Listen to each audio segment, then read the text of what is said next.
What's up, guys? Welcome back to Picture Breakdown. Sorry I haven't been uploading in a while. My summer's been pretty busy, and I'm hopefully going to be getting out these last few Bad Batch episode breakdowns, as well as Marvel's What If breakdowns when it comes out. Alright, so this is going to be my breakdown of the Bad Batch episode 13, Infested. I'm going through this episode shot by shot for interesting visual details, hidden references, as well as any background information that you might need to know. But first, if you're new to the channel, hit that subscribe button and notification bell to be notified for every future Bad Batch episode breakdown. Spoiler warning for Bad Batch episode 13.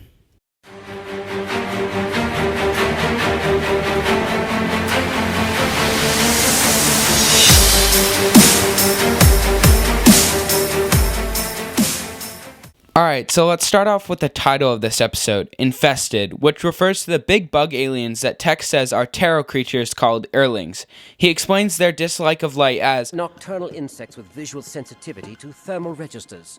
This fear of light is very similar to what we saw of the Phrynox in Rebels episode Out of Darkness, but unlike Phrynox, it is not sunlight that hurts them, but bright lights that burn their eyes.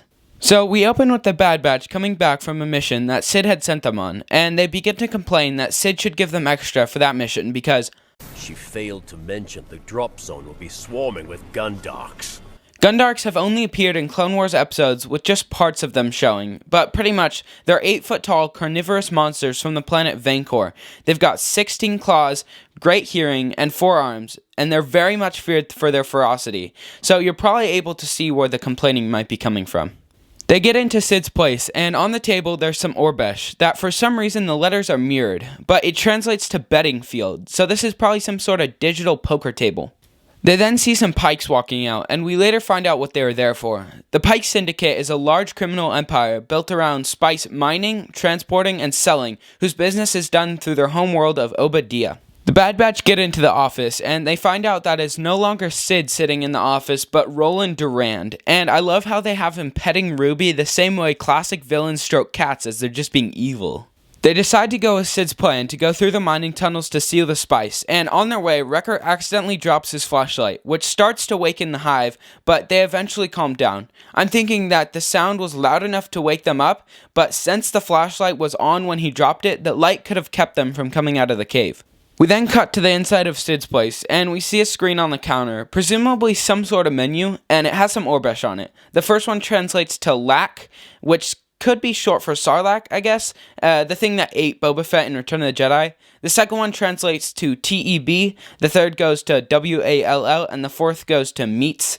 Not exactly sure what some of those are supposed to mean, but there's translated for you. After Sid and the Bad Batch steal the spice, the Pikes come in, and they say they have no longer any use for Roland. In response, he and his guards pull out their guns, but if you notice, the Pikes don't even flinch, because they know, and Roland knows, that if he shoots even one of them, he'll be hunted down by the rest of the Pikes. I love that when he has his gun pointed at them, you can see some sweat drip down his head, because he knows he cannot shoot them, no matter how hard he really wants to, and his position with the Pikes is way less than desirable. Once the Bad Batch return the spice, Omega is released, and the Pikes are about to kill Roland, but Omega steps in, telling them not to. They end up cutting off one of his horns, similar to what happened to another one of his kind, Berg, during The Mandalorian. My thoughts on this episode were very positive, even though this episode was pretty much by all standards a filler episode, not adding literally anything at all to the plot, but the episode was very engaging. The pacing of this episode was very well done in my opinion, going right from stealing the spice to fleeing the hive, then going to the spice again, then finishing off with Tech's flash bomb. Even though this was a filler, I'm very satisfied with this episode we got this week, and I can't wait to break down the final 3 episodes of the show. Before you go, make sure to like, subscribe, and hit that notification bell to be notified for every future Bad Batch episode breakdown. If you know someone who's watching Bad Batch, please consider sharing this with them, put down any questions or comments, and let me know what you thought of this week's episode. Thanks so much for watching, and I'll see you in my next breakdown.